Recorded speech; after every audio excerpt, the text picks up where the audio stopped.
Pabalik na po sa Quezon City ang bride-to-be na halos 3 linggong nawala. Sa kahilingan ng pulisya, hindi na po namin ipapakita ang kanyang mukha. Sa Pangasinan po kasi natunton ang nawawalang bride-to-be. Sinundo siya ng kanyang fiancé at kapatid na lalaki. Hindi pa malinaw kung paano siya napadpad sa probinsya. Pero ang kwento raw sa kanila ng babae, may nakita siyang matandang lalaki na parang kahawig ng kanyang tatay.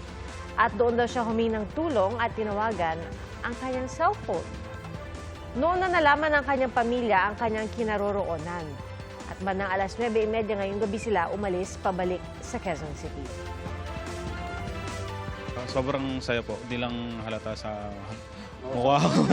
Pagod Siguro. Opo, pero sobrang saya po. Hindi pa kami makakapagbigay po ng talagang detail kasi po iniimbestigahan pa po nung QCPD at the same time sila yung season police po. Okay. So, kumbaga yung syempre may mga na-share na siya sa kakapulisan natin na binabalidate pa rin po.